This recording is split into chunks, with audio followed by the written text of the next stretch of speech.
Hello friends, welcome. Today we are going to have a bit of a rundown of how I've been progressing with my series this year. This was one of my main goals of 2023, was to make some progress on all of the series I suddenly found myself in the middle of once I started reading fantasy. So we're going to have a little bit of a check-in with how I'm doing with that goal, and then we're going to go through some books that I want to try and prioritize as we're nearing the end of the year. I don't necessarily know that I'm going to get to all of these, but reading these would definitely have a big impact on my series tracking. A lot of the books that I have here are the final books in their series or the final books that are currently out. So reading them would mean catching up or finishing a whole bunch of series. I mean, it's optimistic, but we can hope. So that is what we're here to do. That's what we're going to be doing in this video. First though, I want to be honest with you and let you know that I kind of really don't want to be filming right now. It's Saturday. I am hoping to get this video up tonight, but filming and making videos, as much as it's usually something I love to do and I look forward to doing, it's just not where I feel like my heart and my mind are right now.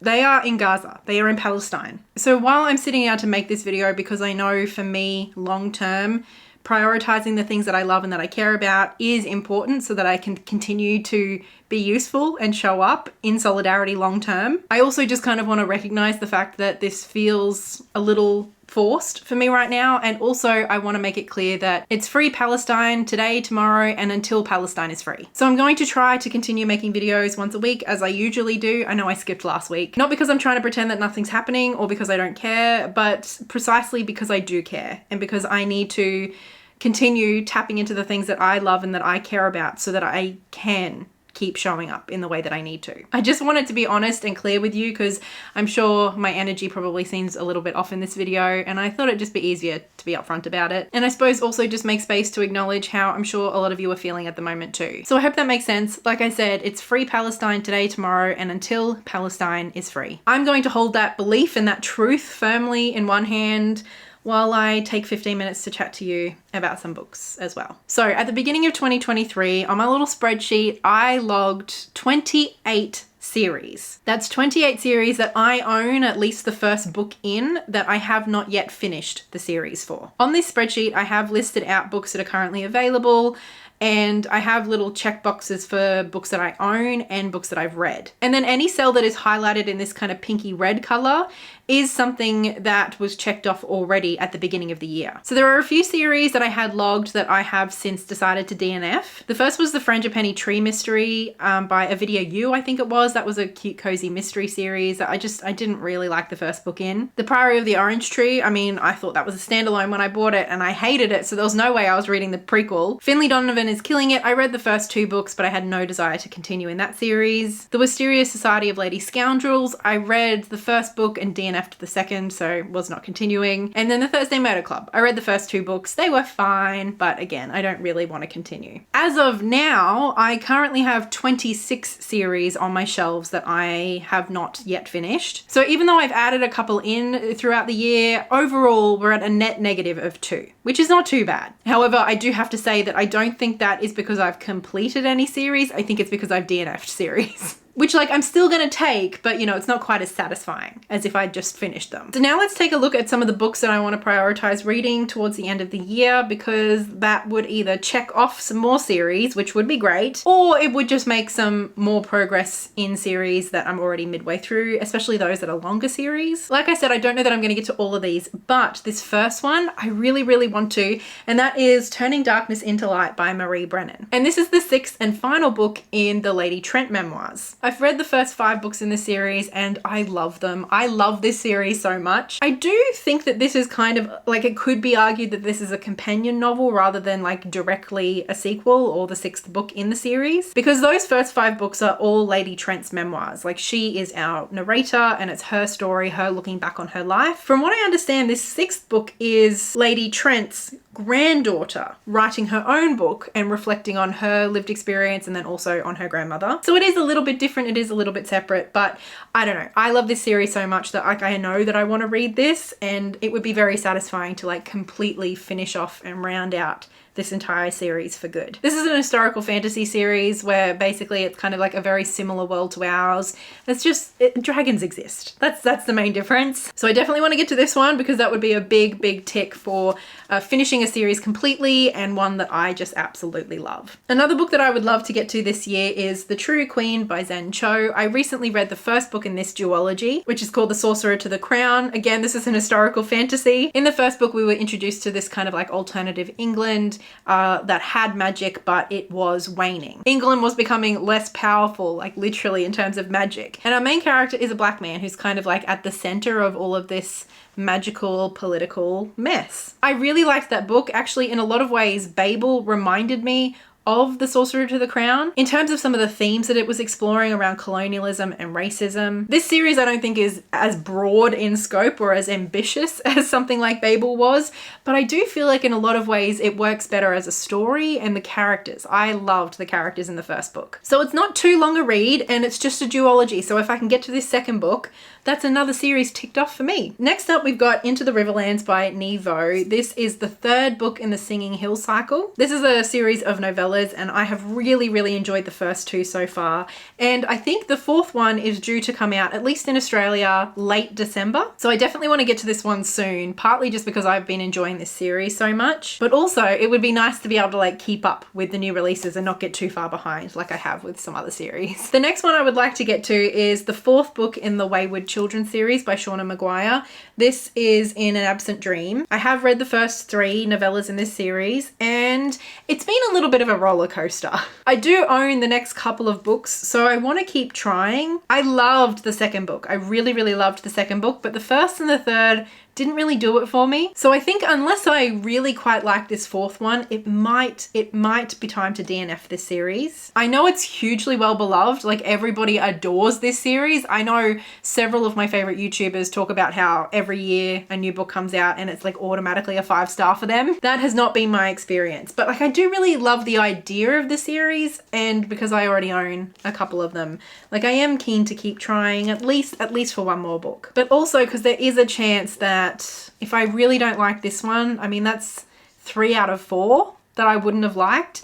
So I think at that point, it probably will be time to consider DNFing. And in that case, we've crossed another series off. Not quite as satisfying as finishing, and obviously I would much rather love it. I'm keeping my fingers crossed that I do. But either way, you know, I feel like I'm going to make some progress in terms of my series tracking once I get to this one. Next, I wanted to mention the manga series. I have been focusing most of my manga reading time on this year. It is, of course, Natsume's Book of Friends.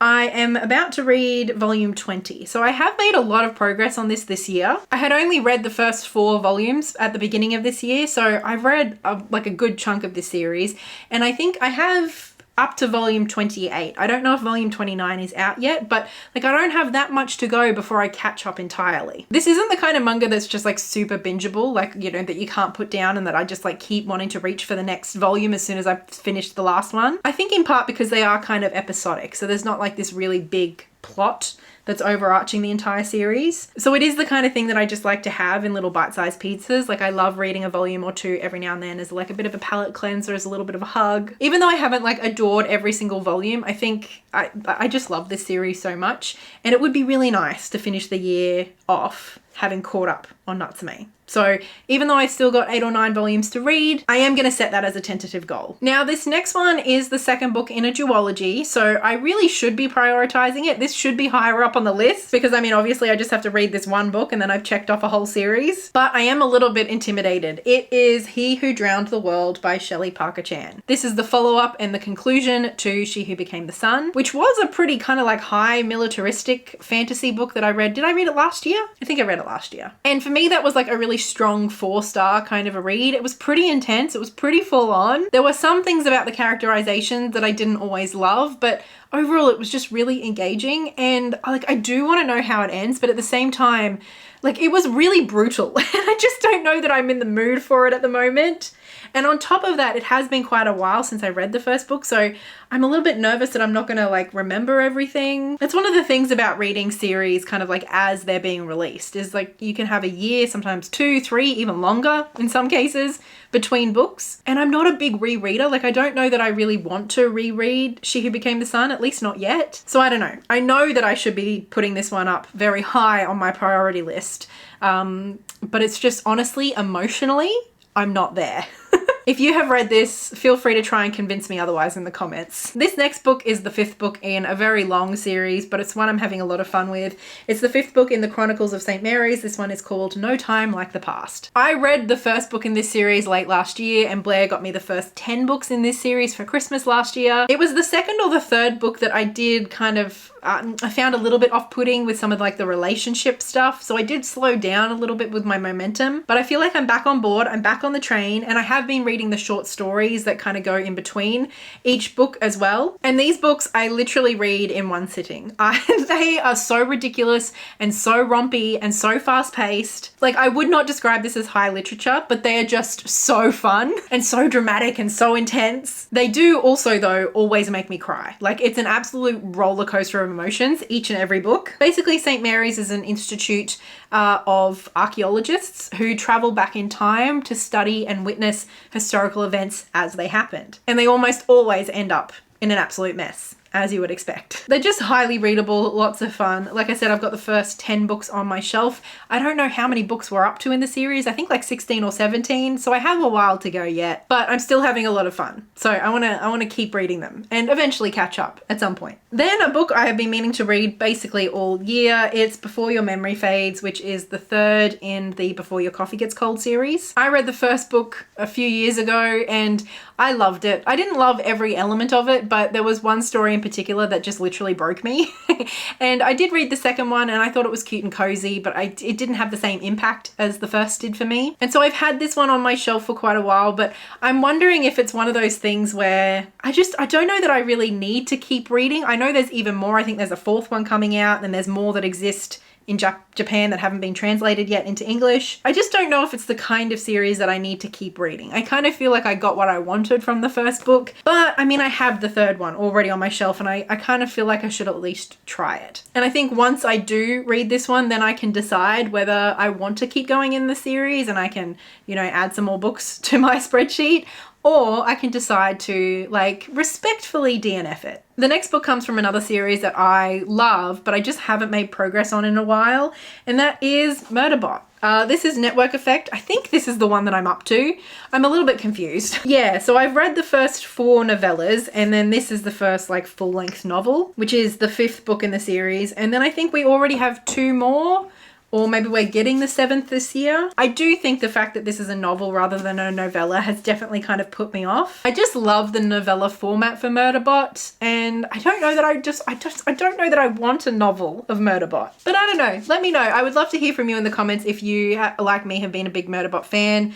Like, did you enjoy Network Effect? Please help me, help convince me that I will love this and I need to read it, because I need to stop putting it off. It has been ages since I read a Murderbot book, and Murderbot's one of my favorite characters, so that makes me a little bit sad. So, like I said, I don't know that I'll get to all of these before the end of the year. That seems quite ambitious, along with all of the other stuff that I've got to read by the end of the year. But I think having these in mind as some of the books that I should be prioritizing in terms of my series completion is a good thing. Anyway, just a casual, fun little series update video for you. I'd love to hear in the comments below how you're tracking with your reading for the year, especially as it pertains to series. A big thank you as always to my wonderful patrons over on Patreon, and especially a big thank you goes to Livia, Lynette Brown, and Marie. But that's it from me. I will hopefully see you again next week. Until then, happy reading. Bye.